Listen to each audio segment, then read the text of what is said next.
Hello students, हम लोग करने वाले हैं class 11th physics. Chapter number is 2 units and measurements. और हम लोग कॉम्बिनेशन ऑफ एरर टॉपिक पे आ गए थे और हमारा सी पार्ट चल रहा है एनसीईआरटी के accordingly, that is error in case of a measured quantity raise to a power. आपने कोई क्वांटिटी मेजर की है, सपोज कर लो ए, और उसकी कुछ पावर है, सपोज करो 3 है। तो इस केस में अगर एरर्स आते हैं तो वो किस तरीके से हम लोग इनको सॉर्ट आउट करते हैं, उस चीज के बारे में डिस्कस होगी और साथ में एग्जांपल्स भी करेंगे। सबसे पहले मैं यहाँ पे रूल लिखता हूँ, क्योंकि रूल लिख के फिर आपको समझाना थोड़ा अच्छा आसान रहेगा। ये क्या चीज है? The relative error. सबसे पहले तो देखो रिलेटिव एरर के बारे में बात होगी, यानी कि delta Z upon Z in a physical quantity raised to the power से के। मान लो पावर जो है वो के है, के मतलब 1 2 3 कुछ भी अपन ले सकते हैं।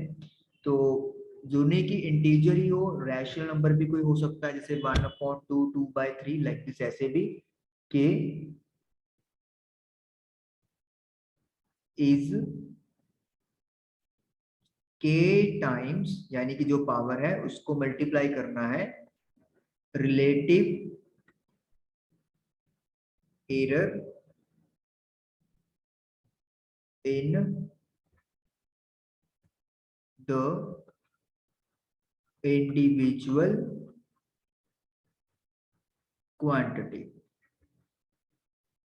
जैसे सपोज कर लो एक z फंक्शन आपको, मतलब z कोई क्वांटिटी है और उसमें आपका ए बी स्क्वेयर आ रहा है, सपोज करो ए बी का स्क्वेयर आ रहा है। तो अपने को क्या करना है इसमें, delta z upon Z, relative error हो गया ये डेल्टा z अपॉन जेड।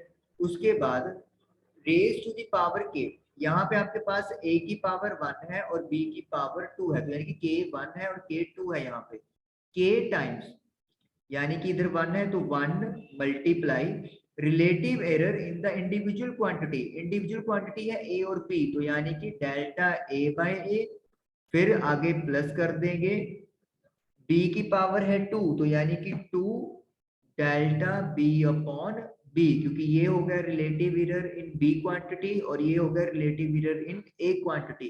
तो इनका मल्टीप्लाई किसके साथ करना है, जो भी पावर इनकी क्वांटिटी की है उसके साथ, और एंड में हमें क्या कर देना है, इनको प्लस कर देना है। अगर सपोज करो आपके पास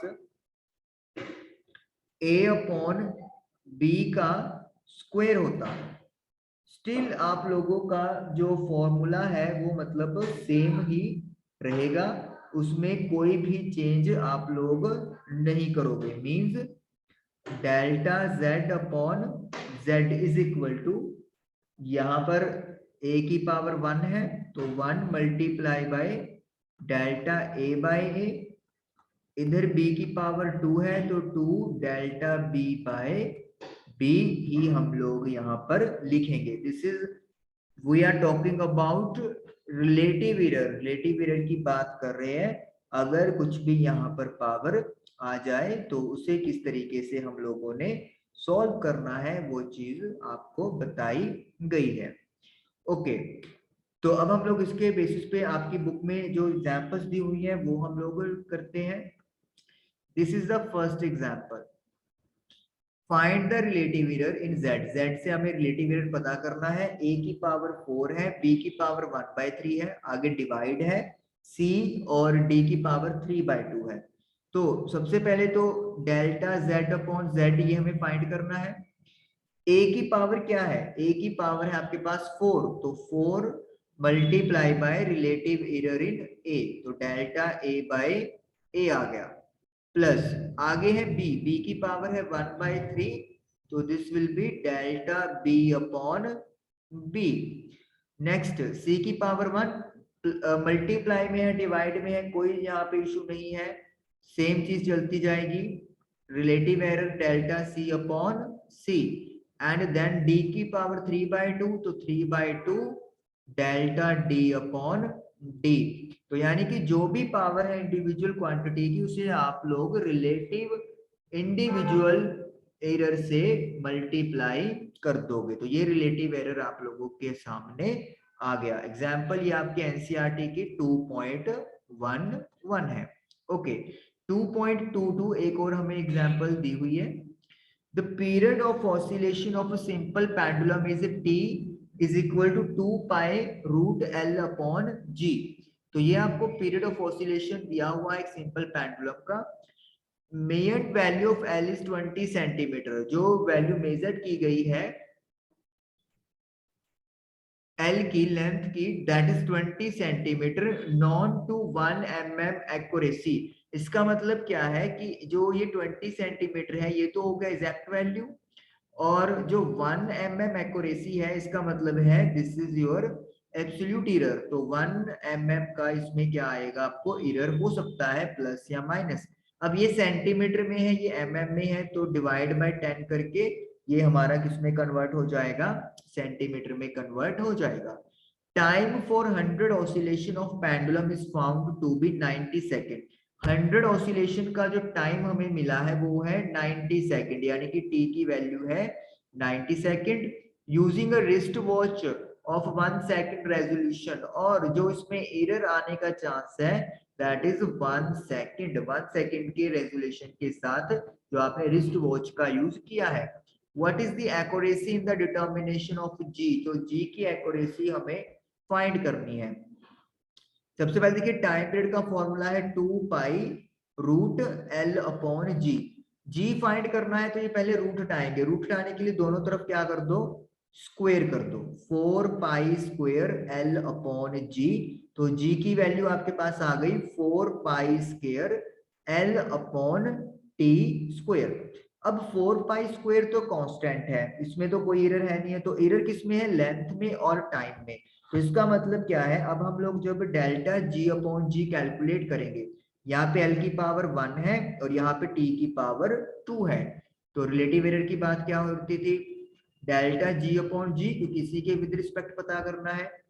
पावर एल की 1 है तो 1 आगे आ जाएगा, multiply by delta L upon L, relative error जो individual error in length, plus T की पावर 2, तो 2 से मल्टीप्लाई करेंगे डेल्टा टी अपॉन टी से। अब हमारे पास वैल्यू पुट करने का यहाँ पे टाइम आ गया है। डेल्टा एल इज 0.1 और एल है 20, 2 इंटू डेल्टा टी इज 1 और टी है 90। चलिए इसको इरेज कर देते हैं अपन। तो रिलेटिव एरर हम लोग कैलकुलेट अभी कर रहे हैं। तो delta g upon g is equal to, it will be 1 upon 200, it will be 2 upon 90। तो जब आप एलसीएम लोगे you will get LCM is as 1800, तो 1800 हमारा एलसीएम आ जाएगा, तो it will be 9 प्लस ये आपका बन जाएगा 40, so 49 अपॉन 1800। चेक करते हैं डिवाइड करके कि क्या सही आया है हमारा। आगे इन्होंने परसेंटेज में कन्वर्ट किया हुआ है तो हमें परसेंटेज में बदलना है, वो तो 100 से मल्टीप्लाई कर देंगे हम लोग। पहले एक बार हम लोग ये देख लें, 49 divide by 118, yes we are getting correct 0.027। तो this is the relative error in the g value। g is nothing but gravitational acceleration due to gravity। तो 0.027 ये हमारे पास आ गया। और अगर हमें परसेंटेज एरर पता करना है तो क्या करना पड़ेगा आपको, 0.027 की मल्टीप्लाई 100 से करनी होती है, तो यू विल गेट, यहाँ पे अपॉन 1000 कर दोगे तो 2 0 कट जाएंगी, तो यू विल गेट 2.7%, जिसको इन्होंने 3% लिख दिया है by rules of significant figures, क्योंकि 100 में हमारे पास एक सिग्निफिकेंट फिगर है, तो आपको पता है कि हमें minimum number of significant figures रखनी होती है जब भी दो नंबर्स का कोई मल्टीप्लाई और डिवाइड करते हैं। तो इसीलिए जो आंसर है 7 मुझे ड्रॉप करना पड़ेगा। 7 की वैल्यू 5 से बड़ी है, तो इसीलिए यहाँ पर 2 में 1 ऐड होके कितना आ जाएगा मेरा 3 बन जाएगा। तो that is why this is 3% answer आपको आपकी बुक के अंदर मिल रहा है। तो इस तरीके से ये दो न्यूमेरिकल, जब एक्सपोनेंट की बात करें कंपोनेंट मतलब एरर्स किस तरीके से होते हैं, ये आपका चीज जो है वो डन हुआ। आई होप कि आप लोगों को समझ में आया होगा। Thank you for watching the video.